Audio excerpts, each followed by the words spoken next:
Hey guys, this is Jay Calder of JAYONBOXING here giving you a personal prediction for Opetaia versus Jordan Thompson. And as always, this is just my take, of course. Your predictions can be left down in the comments section below. Pretty interesting cruiserweight bout in my personal opinion for a couple of reasons that we will get into. So we'd love to hear all that down in the comments section below.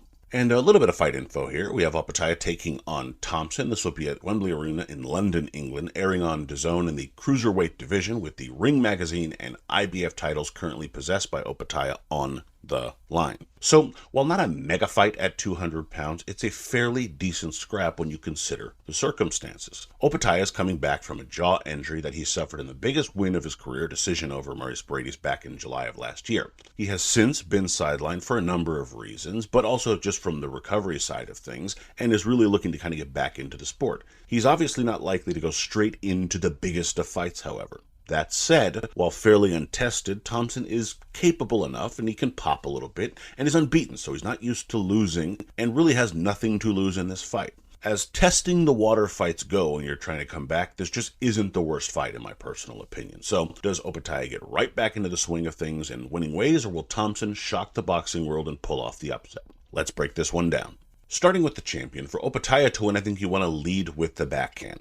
Now, you have a pretty fast jab. It's a pretty solid one, as a matter of fact, and you can use that too, of course. In fact, it will help set up the backhand shot at times. I just think you need to switch it up and kind of keep a variety there, because you can get that backhand there pretty quickly. Especially as a southpaw, I think this will be beneficial. You have the speed and the awkwardness to kind of catch Thompson with it and kind of force him to shell up more, as he's not able to quite figure out what you're going to throw next, and will ultimately force him to reset far too often. Thompson likes to set up and kind of get to work when he's kind of forced to think a bit more or worry about the exchanges. It's not when he's at his best, so leading with that backhand can kind of encourage that sort of action, which will pay off for you in this contest.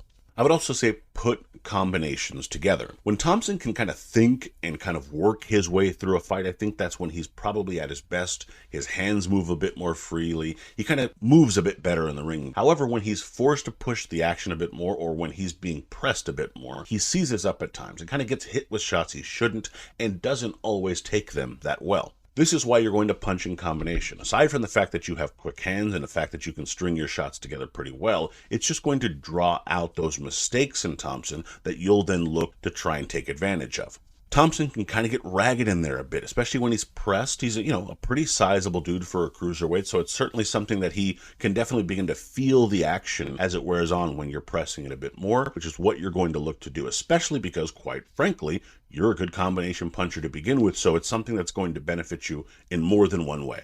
And finally, I would say finish the fight strong. You want to get some rounds in, yes, but you can't just coast. Thompson is solid at times, so don't give him that chance. It just makes you look bad. You would argue that shouldn't matter, but in this fight, it will. You're going to want to make a statement, but you have to do that confidently and correctly.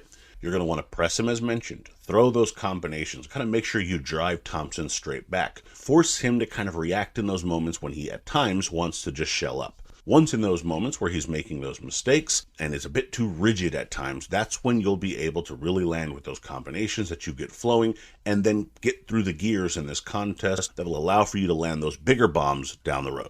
Now, switching over to the title challenger here, for Thompson to win, you want to keep your hands quick. You don't want to worry so much about power. You have pretty explosive power, and that comes with speed anyway. So focus on just getting your shots there and making sure that you kind of spin out of the way and then reset on your own terms. Just land those big, long shots, then get back to defense. You need to score and kind of build your way into this fight, not making it much of a brawl, but more of a tactical fight that potentially benefits you. Power can come into play, of course, if you're starting to have some success and things begin to open up. But first, you just need to be first. Land those straight line shots and push Opetaia back. Then the bigger blows will come once you've put him into that defensive position. But if you're getting into these exchanges, it's not always going to benefit you. So you're going to want to avoid that sometimes by just being first and being quick and then getting out of the way and resetting.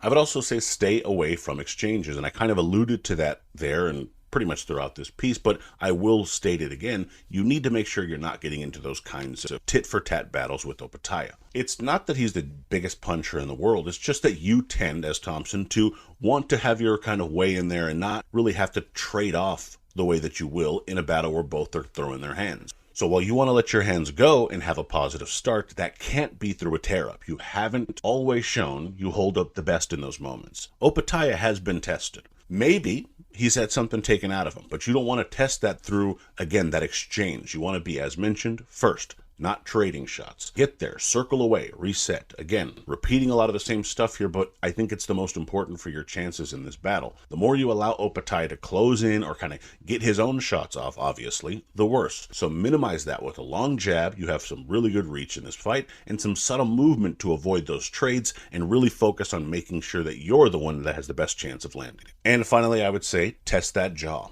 Now, that might seem cruel, but this is a sport of punching people in the face. It's gonna be cruel anyway. But I will say this has two meanings. For one, you're gonna see if Opetaia is ready to get caught once again after the injury and after the long layoff. Just kind of see how he takes to it, considering he did have the injury, just to see how well your power lands, how your power has an impact on this fight. You definitely can bang a bit, so it's something you're gonna want to test. But also, you want to see if just that previously injured jaw physically holds up, not just psychologically. You want to see if landing too often makes Opetaia gun-shy or re-injures him, re-aggravates it, concerns him too much that he isn't fighting his fight, and you want to do this early and often to begin asking those questions. Again, doesn't always sound nice to put it in those kind of words, but I think if you're Thompson, that's the best bet you have of really putting some doubt into the champion's mind and then being able to capitalize on it. Now, in terms of my pick here, while Thompson might have some moments early, I think Opetaia will ultimately overcome them and be too much on the night. The reach of Thompson might take some adjustment from Opetaia, and that might make things competitive in those early frames. However, when Opetaia gets going and strings his shots together a bit better, I think Thompson gets pushed back and starts making the mistakes that Opetaia will capitalize on. Backhand shots will land well, score most often as the fight begins to progress, and ultimately stops Thompson along the ropes. Winner, Jaya Opetaia via mid-fight stoppage. And in terms of the betting odds here, you have Opetaia coming in at a very big favorite at a -500, with Thompson coming in at a +340. If you think he's catching Opetaia at the perfect time, maybe that line makes sense to you. You know, he's coming back from injuries, had a layoff. Thompson isn't a terrible fighter, can bang a little bit. You're getting 3.5 to 1 odds. Why not take a chance on a small size bet if you're looking for a moneyline wager? In terms of the over-under, it's set at 10.5, with the over coming in at a -115 and the under coming in at a +115. To be fair, I like the under in this fight. I think it's a reasonably attractive option because I think if Thompson pulls off the upset, it's probably in that kind of stunning knockout way, and it would probably be earlier to mid in the fight. I also think that if Opetaia gets through the gears and finally gets going and he stops him, it'll be, again, before that 10.5 mark, so the under does seem like an attractive option to me, but in any event, those are your odds. And my prediction record as of this recording is 28-12 with 18 exact. But let me know what you guys think down in the comments. Love to hear your thoughts, predictions, bets, so on and so forth. Of course, you can check out all the social media here. Greatly appreciate all the follows, subscriptions, all that great stuff. And of course, be sure to visit JAYONBOXING.com for schedule, results, betting odds, rankings, grades, all that good stuff. And as always, until next time.